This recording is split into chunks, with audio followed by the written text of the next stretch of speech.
जनता पूर्ण रूप से मूड बना ली है कि चेंज करना है। वो चाहे किसी भी तरह के आप प्रलोभन दें, इंदिरा आवास अभी बांटा जा रहा है, चाहे राशन कार्ड की प्रलोभन दें, चाहे एम्बुलेंस की प्रलोभन दें, जनता इस बार पूर्ण रूप से मूड बना ली है। इस बार चेंज करेगी, जनता विकास की ओर अग्रसित है। नमस्कार बा, प्रणाम बा तमाम भोजपुरी श्रोता भैया लोग के हम उज्जवल नेमर भोजपुरिया माटी न्यूज चैनल से स्वागत बा। कार्यक्रम में मुखिया जी का हाल बा।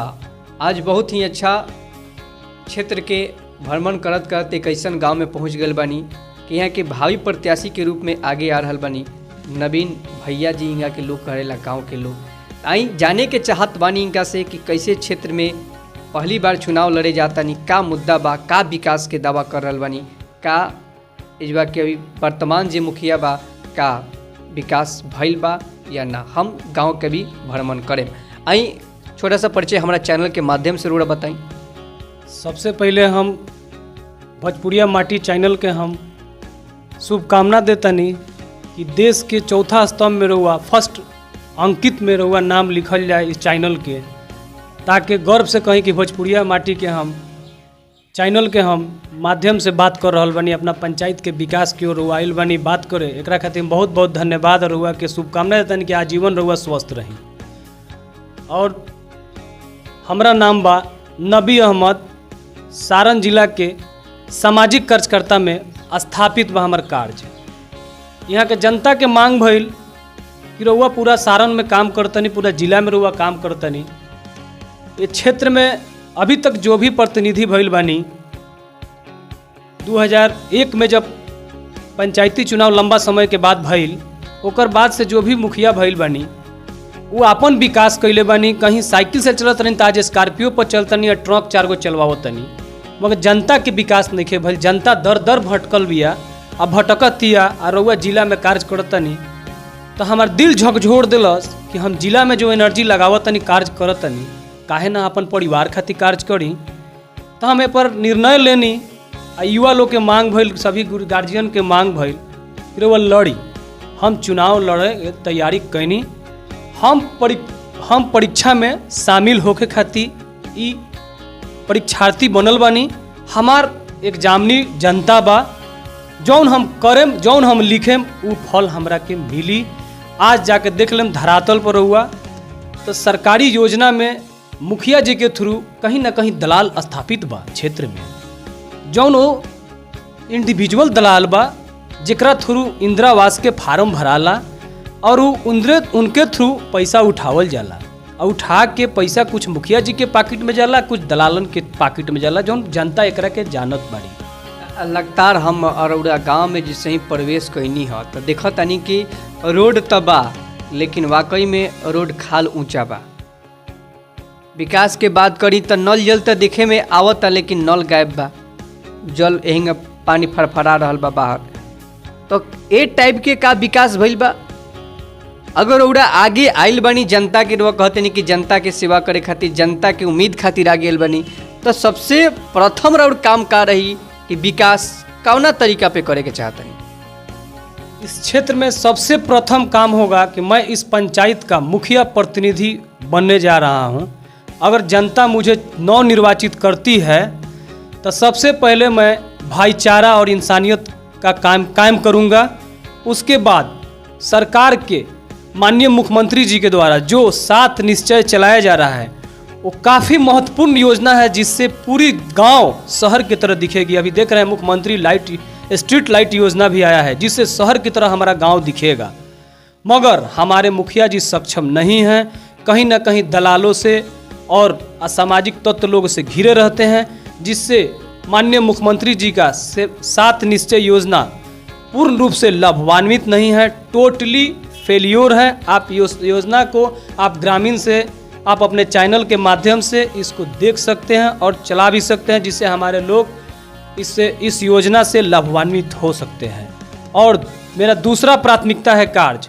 सबसे पहले इस पंचायत में, इस लहलादपुर प्रखंड के 12,000 पंचायत में वोटर्स रहते हैं, जो लहलादपुर प्रखंड के सबसे बड़ी पंचायत की आबादी है, जिसमें सुचारू रूप से उप स्वास्थ्य केंद्र नहीं है आरटीपीएस काउंटर नहीं है, जिससे हमारे लोगों को पैसा नहीं रहता है, गरीब लोगों को जाने में कठिनाई होती है, ब्लॉक के दर दर भटकना पड़ता है।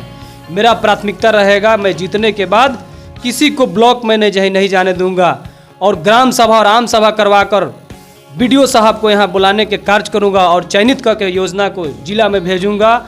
और मुझे पूर्ण काम विश्वास है कि मैं अपने जिला में इस पंचायत वासियों का मनोबल 1 नंबर स्थान में और राष्ट्रपति पुरस्कार की ओर अग्रसित करूँगा। जैसे कि रोड़ा बात करनी है कि स्वास्थ्य केंद्र नहीं खे गाँव में, तो एगो और खास का गाँव में स्वास्थ्य केंद्र के साथ साथ क्या एम्बुलेंस के भी सुविधा नहीं खे?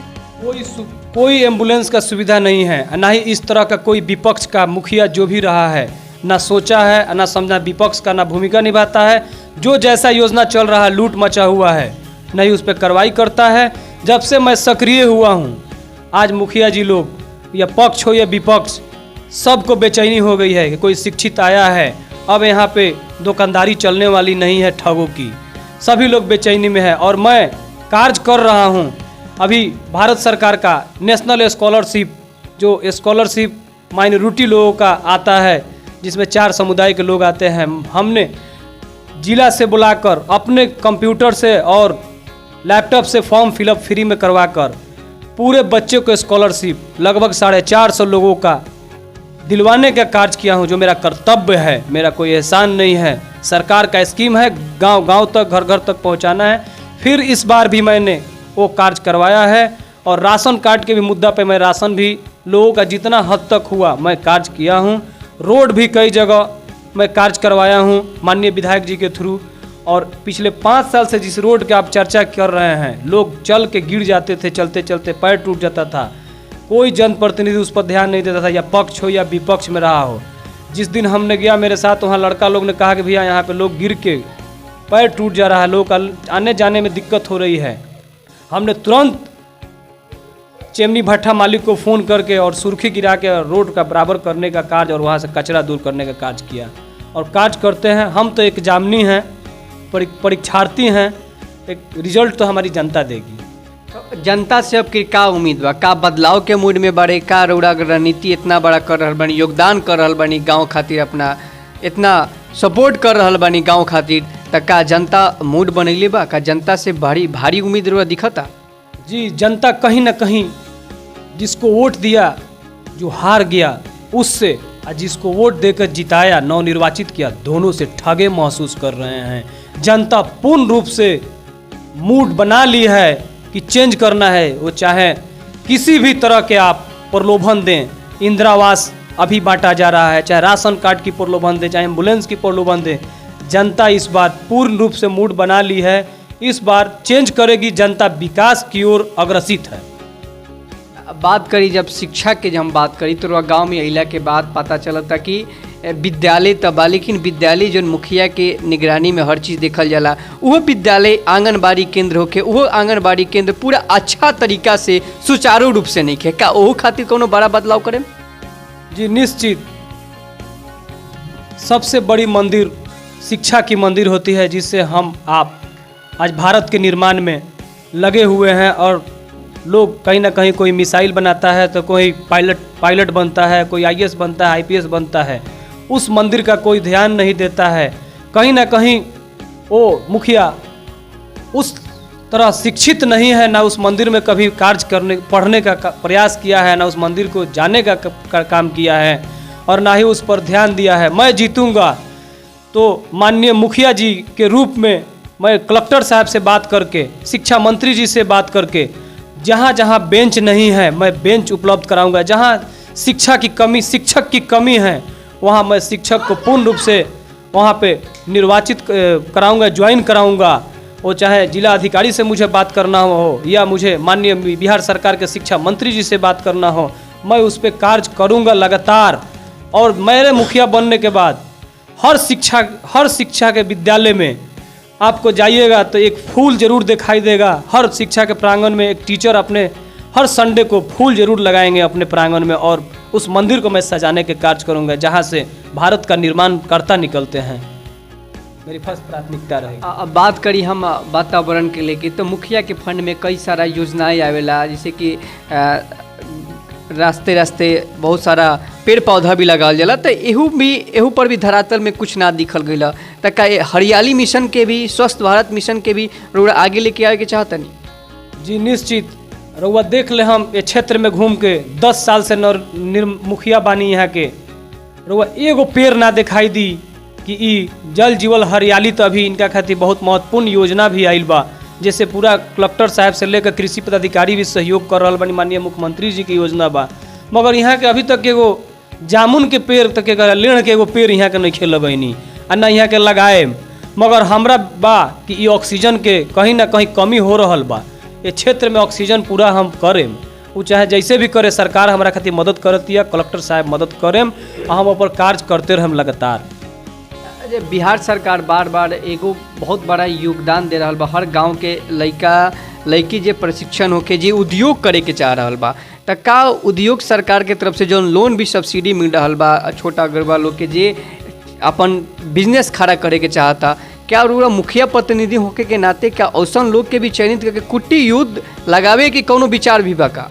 जी जी, माननीय मुख्यमंत्री जी का अभी ओबीसी SC ST का स्कीम चल रहा था, मगर अभी कुछ ही दिन पहले 10-15 दिन पहले कैबिनेट से पास हुआ है कि नहीं, सभी समुदाय के लोग, सभी जाति के लोग, जनरल कैटेगरी के लोग भी अपने कुटी उद्योग लगा सकते हैं, जिस पर 10 लाख का लोन दिया जाएगा, जिससे आपको 5 लाख सब्सिडी है, 5 लाख विदाउट ब्याज है, जिससे मैं कई लोगों का पूर्व में ही जो चयनित के क्राइटेरिया में आते थे उनको मैं लाभान्वित करवाया, और हाजीपुर में वो लोग ट्रेनिंग करके आ चुके हैं, फर्स्ट पेमेंट भी मिल चुकी है।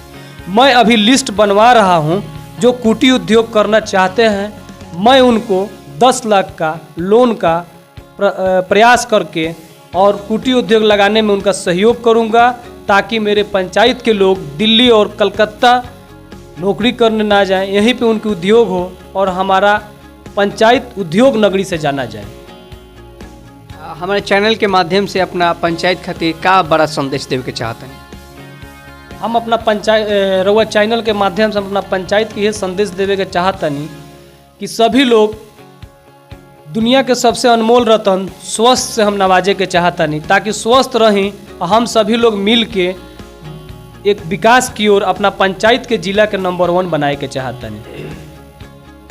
चलिए, बहुत बहुत धन्यवाद हमारे साथ रुआ जुड़े खातिर। जैसे कि लगातार हर बात एक अनोखा बात होखेला, अनोखा विकास खातिर यहाँ के प्रयास जितना कर रहल बानी, तो वाकई में धरातल पे का विकास होखे आला बा कि ना, वाकई में का अभी जौन वर्तमान में मुखिया बारे विकास कैले बारे कि ना, हम अपना चैनल के माध्यम से पूरा ऑपरेशन करे जा रहल बानी। ए गांव के देखल जाई विकास के कर सकता और विकास के दावा कर रहल बा। जय हिंद, जय भारत, जय भोजपुरी, जय बिहार।